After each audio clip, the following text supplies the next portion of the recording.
Terima kasih. Selamat pagi, siang, sore, malam. Kami dari kelompok 4. Di sini kami akan menjelaskan software arsitektur. Nah, pertama, izinkan kami perkenalkan diri kami dan berserta rekan-rekan kami. Ada saya, Riki Marna Sibarani, NIM 2019 31072, dan rekan-rekan saya. Melanie Yunisa Bayetang, NIM 2019 31074. Nur Fajrul Ismi, NIM 2019 31080. Muhammad Fasidki, NIM 2019 31086. Oke, terima kasih untuk rekan-rekan kami.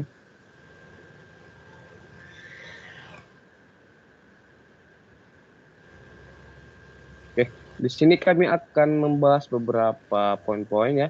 Pertama dari pengertian software arsitektur itu sendiri, dan yang kedua ada model layer arsitektur, dan yang ketiga ada perhitungan nilai effort pembuatan software.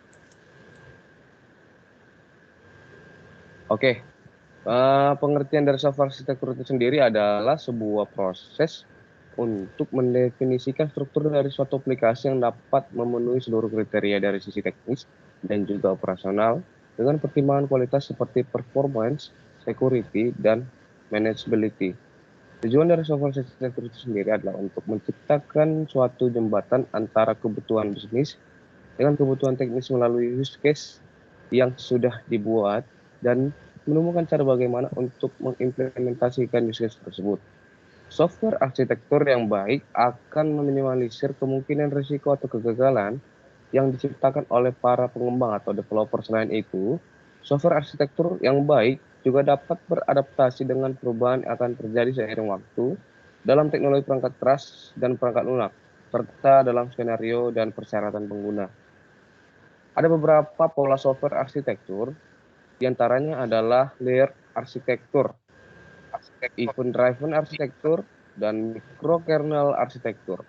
Kelompok kami menggunakan pola software arsitektur layer arsitektur. Kami menggunakan pola ini karena komponen pola ini sudah diatur menjadi lapisan horizontal, di mana setiap lapisannya melakukan peran tertentu di dalam aplikasi. Pada dasarnya, pola ini terdiri atas 4 lapisan standar. Pertama, presentation layer atau UI layer. Kedua, application layer atau service layer. Yang ketiga, business logic layer atau data layer. Dan yang terakhir, data access layer atau external system. Dalam mengembangkan aplikasi holiday.com, kami telah merancang software arsitekturnya. Pada aplikasi ini, di bagian presentation layer, klien dapat mengaksesnya atau mengimplementasikannya pada mobile apps atau Android atau iOS. Dan web browser yang selanjutnya di bagian service layer terdiri dari front end dan back end. Pada bagian back end, proses pengolahan, pengembangan, dan memperbaiki software menggunakan Java, dan bagian front end menggunakan Flutter Framework sebagai tampilan UI agar lebih interaktif dan desainnya terlihat hidup.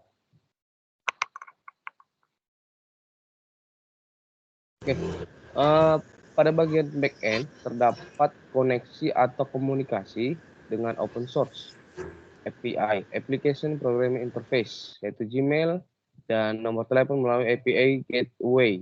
Selanjutnya, bagian data layer terdapat database, di mana kami menggunakan Azure Virtual Machine sebagai database-nya. Oke, selanjutnya akan diterangkan oleh rekan saya.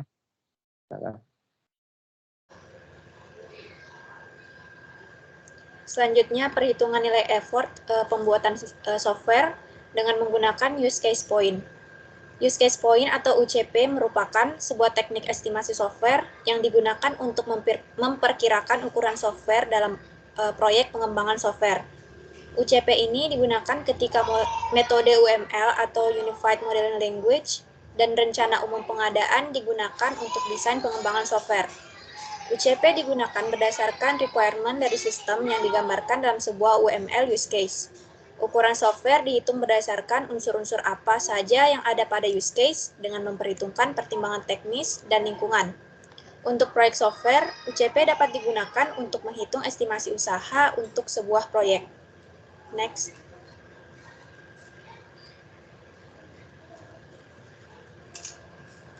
Berikut ini langkah-langkah perhitungan nilai effort pembuatan software holiday.com dengan menggunakan use case point. Yang pertama, hitung estimasi biaya software dengan mendefinisikan use case-nya terlebih dahulu, karena estimasi nilai effort didapatkan dari hasil analisis use case. Dari use case kemudian akan dihitung jumlah use case, transaksi, dan aktornya. Nah, berikut merupakan use case dari holiday.com. Boleh next. Yang kedua, mendeskripsikan dan menghitung jumlah transaksi dalam use case, serta type aktornya. Yang pertama, kode use case-nya 1, kemudian judul use case login, aktornya user dan admin, type-nya simple atau easy. Di mana precondition-nya use case, user atau aktor belum masuk ke sistem. Yang kedua, device yang digunakan untuk melakukan login memiliki koneksi internet.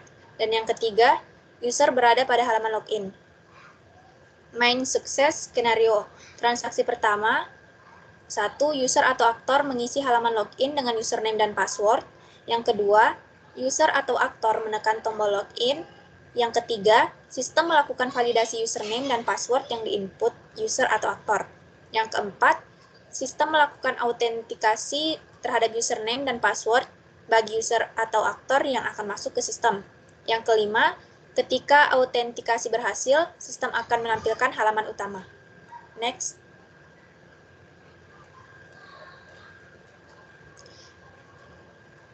Selanjutnya, main sukses skenario untuk transaksi kedua, yaitu ketika username atau password yang diinput tidak sesuai pada sistem, maka sistem akan menampilkan tulisan kesalahan pada pengisian halaman login, di mana post condition-nya user atau aktor telah masuk ke dalam sistem.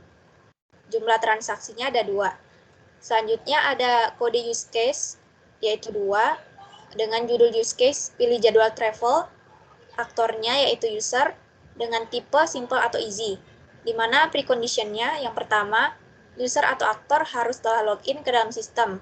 Yang kedua, device yang digunakan untuk melakukan pemilihan jadwal perjalanan memiliki koneksi internet. Yang ketiga, user atau aktor berada di halaman utama. Next.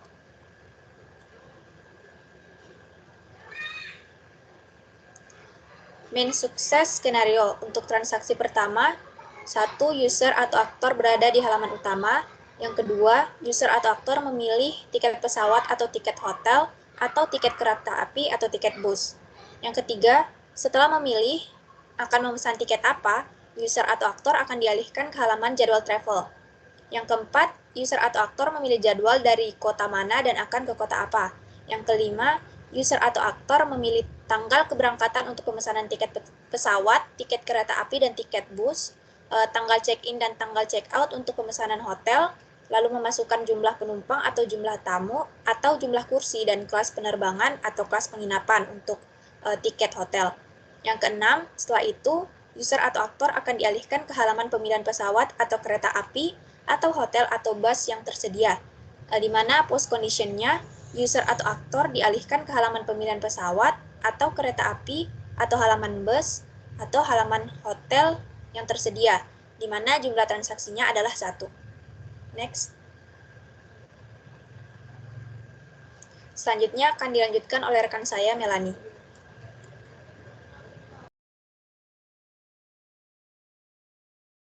Oke, baiklah. Selanjutnya, mendeskripsi dan menghitung jumlah transaksi dalam use case serta tipe aktornya. Kode use case-nya 3, judul use case-nya pemesanan tiket, aktornya user, tipenya simple atau easy, precondition-nya ada user atau aktor harus telah login ke sistem. Yang kedua, device yang digunakan untuk melakukan pemilihan tiket memiliki koneksi internet. Ketiga, user berada dalam halaman utama. Main sukses skenario transaksi yang pertama. 1. User atau aktor berada di halaman utama. Kedua, user atau aktor memilih tiket pesawat atau tiket hotel atau tiket kereta api atau tiket bus. Yang ketiga, setelah memilih akan memesan tiket apa, user atau aktor akan dialihkan ke halaman jadwal travel. Keempat, user atau aktor memiliki jadwal dari kota mana dan akan ke kota apa. Kelima, user atau aktor memilih tanggal keberangkatan untuk pemesanan tiket pesawat, tiket kereta api dan tiket bus, tanggal check-in dan tanggal check-out untuk pemesanan hotel, memasukkan jumlah penumpang atau jumlah tamu atau jumlah kursi dan kelas penerbangan atau kelas penginapan. Keenam, setelah itu, user atau aktor akan dialihkan ke halaman pemilihan pesawat atau kereta api atau hotel atau bus yang tersedia. Next. Main sukses skenario. Yang ketujuh, setelah memilih penerbangan atau akomodasi hotel atau kereta api atau tiket bus yang tersedia, user atau aktor akan dialihkan ke halaman ringkasan pesanan. Kedelapan, user atau aktor mengklik tombol pilih. 9, user atau aktor dialihkan ke halaman pengisian data pribadi. 10, user atau aktor dialihkan ke halaman pembayaran. 11, user atau aktor dialihkan ke halaman detail pembayaran. 12, user atau aktor mengklik tombol lanjut pembayaran. Post condition, yang pertama, user atau aktor dialihkan ke halaman pembayaran, jumlah transaksinya 1. Next. 3. Melakukan analisis nilai effort dengan metode use case point atau UCP. Hasil use case point didapatkan dengan mengalihkan unadjusted use case point atau UUCP dengan technical complexity actor atau TCP dan environment complexity actor atau ECP.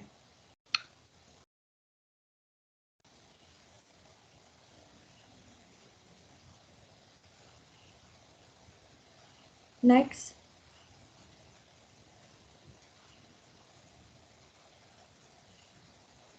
Unadjustable Actor Weight atau UAW adalah bagian pengidentifikasi dan pengklarifikasi jenis aktor dari use case diagram. Tipenya ada 3, yaitu simple atau easy, bobotnya 1, jumlah aktornya 0, bobot X jumlah aktor 0. Tipe yang kedua atau ada average atau medium, bobotnya 2, jumlah aktor 0, bobot X jumlah aktor 0.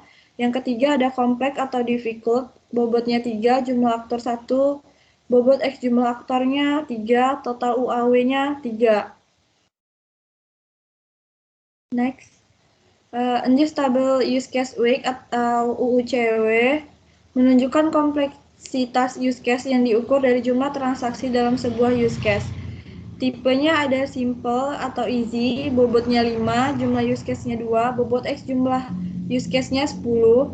Average atau medium, bobotnya 10, use case-nya 0, bobot X jumlah use case-nya 0. Complex atau difficult, bobotnya 15, jumlah use case-nya 2, bobot X jumlah use case 30. Total UUCW adalah 40. Untuk menghitung UUCP itu adalah UAW ditambah UUCW. Selanjutnya ada Technical Complexity Factor atau TCP. Technical Complexity Factor atau TCP menunjukkan faktor kompleksitas teknik yang akan dihadapi ketika mengembangkan software. Masing-masing faktor diberi nilai antara 0 sampai 5. 0 menunjukkan bahwa faktor teknis tersebut tidak relevan dengan sistem yang akan dikembangkan. Sedangkan 5 berarti faktor teknik tersebut sangat relevan dan esensial dengan sistem yang akan dikembangkan. Selanjutnya, teman saya yang akan melanjutkan.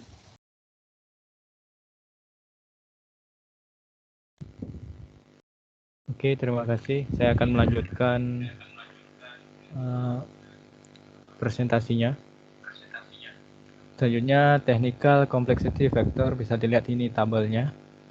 Pertama T1 yaitu sistem tersebar, bobotnya 2, skor dari 0 sampai 5 yaitu 2, kemudian bobot dikali dengan skor yaitu 4. T2 kecepatan respon atau performance output atau throughput, bobotnya 1, skor 4, kemudian bobot kali skor yaitu 4. T3 atau efisiensi penggunaan akhir, bobotnya 1, skornya 4, bobot kali skor 4. T4, pemrosesan internal yang kompleks. Bobotnya 1, skornya 4, dan bobot kali skornya 4. T5, kemampuan melakukan penggunaan kembali. Bobotnya 1, skor yaitu 3, bobot kali skor 3. Kemudahan instalasi, bobotnya 0,5, skornya 5, jadi bobot kali skornya 2,5. Kemudian kemudahan user, bobotnya 0,5, skor yaitu 3, jadi bobot kali skornya yaitu 1,5. Ini selanjutnya T8, dukungan antar platform, bobotnya 2, skornya 4, jadinya 8. T9, kemudian kemudahan untuk mengubah atau mengedit, bobotnya 1, skornya 3, jadi bobot kali skor yaitu 3. Kemudian konkurensi, bobotnya 1, skornya 4, jadi bobot kali skor yaitu 4. Kemudian fitur keamanan khusus T11, 1, bobotnya, skornya 4, jadi bobot kali skornya 4. T12, ketergantungan pada kode pihak ketiga, bobotnya 1, skornya 0, jadi bobot kali skor yaitu 0.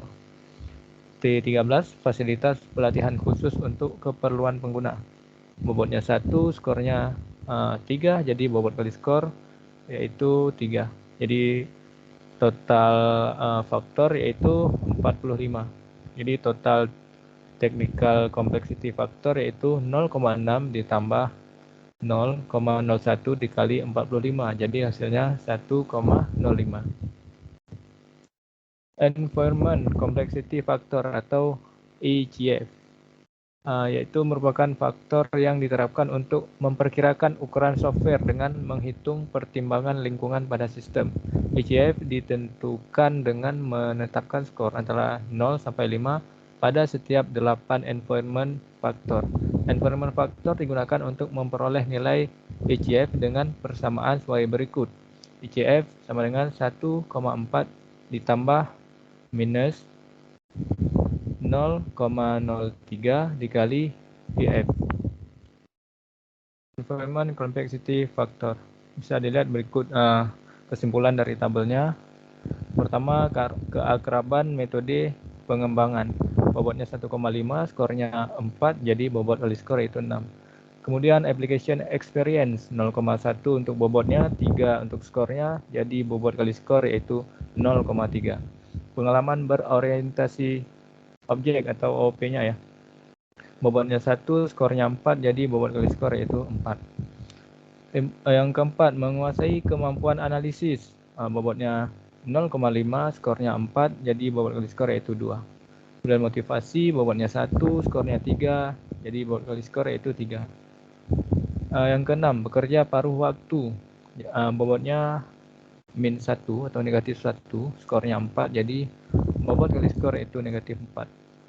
Kemudian bahasa pemrograman yang sulit, bobotnya negatif 1, skornya 3, jadi bobot kali skor yaitu min 3. Yang ke-8, kebutuhan yang stabil, bobotnya 2, skornya 4, jadi bobot kali skor yaitu 8. Total environment faktornya jadi 16,3. Kalau dimasukkan ke dalam rumus berarti total ECF 1,4 ditambah minus 0,03 dikali 16,3, jadi hasilnya 0,911. Untuk menghitung nilai akhir UCP bisa dilihat dengan rumus sebagai berikut. Jadi UCP dikali dengan TCF dikali dengan ECF. Jadi UCP atau UCP ya, 43 dikali 1,05 dikali 0,911, maka hasilnya 41,13165. Estimasi nilai effort atau usaha. Selanjutnya, mengubah nilai use case point atau UCP yang telah didapatkan menjadi nilai effort, yaitu hours of effort, maka nilai UCP harus dikalikan dengan nilai staff hour per use case point berdasarkan teori Gartner. Karena memberikan pilihan pada nilai pengali atau FHM antara 20 atau 28, misalnya digunakan 20, maka persamaannya hours of effort sama dengan FHM dikali UCP, maka 20 dikali 41,13165, maka hasilnya 822,633 atau 822. Oke, next. Selanjutnya dilakukan analisis kebutuhan biaya software, pertimbangan effort per divisi, menentukan gaji tiap engineer, dan menentukan biaya pengembangan pada setiap fase pengembangan. Bisa dilihat ini tabelnya. Fase pengembangan yaitu analisis sistem, engineer-nya sistem analis, effort 15%, out of effort yaitu 123,39495, standar gaji ini per jam ya 45.000, jadi total 5.552.772,75 rupiah. Dan perancangan UI, engineer-nya itu UI designer, dia effortnya 20%, bisa dilihat nih hours-nya 164, sekian ya. Standar gaji yaitu 45.000, bisa dilihat total gajinya yaitu 7.400 sekian. Kemudian implementasi, yaitu kita pakai software engineer, dia effortnya ada 30%. HOE-nya atau hours of effort 246,7899, standar gaji Rp45.000, jadi totalnya bisa dilihat ini 11.100.000 sekian. Kemudian deployment, software engineer, effortnya 10%, hours of effortnya 82,2633, standarnya sama 45.000, maka total gajinya itu 3.700.000 sekian. Jadi totalnya yang effort yang digunakan yaitu 75%. Total hours of effortnya 616,975. Standarnya tetap. Kemudian total jadinya 27.763.875 rupiah. Ini masih ada lagi tentang quality dan testing. Jadi ada integration testing, ini merupakan tahap akhir dari pengembangan aplikasi. Kita butuhkan test analis, dia effortnya ada 15%, hours of effortnya 123,39495, standar gajinya sama, jadi untuk gajinya yaitu 5.552.772,75 rupiah. Kemudian quality asuransi atau asuransinya, engineer-nya yaitu QA testing, effortnya 10%, kemudian hour of effortnya 82,2633, standar gajinya 45.000, jadi gajinya itu 3.700.184,5 rupiah. Jadi total keseluruhan effortnya udah lengkap 100%, hours of effortnya 822,633 jam, kemudian standar gajinya 45.000, jadi total pengeluarannya keseluruhannya yaitu 37.018.485 rupiah. Dari hasil perhitungan gaji di atas, maka dapat diketahui tahap pengembangan membutuhkan yang pertama yaitu waktu. Di sini ada 616,75 jam, atau bisa kita konversikan ke hari jadinya butuh 26 hari. Untuk biaya yaitu 27.763.875 rupiah. Untuk fase testing membutuhkan waktu yaitu 9 hari atau 205 jam. Untuk biayanya itu 9.254.621,25 rupiah.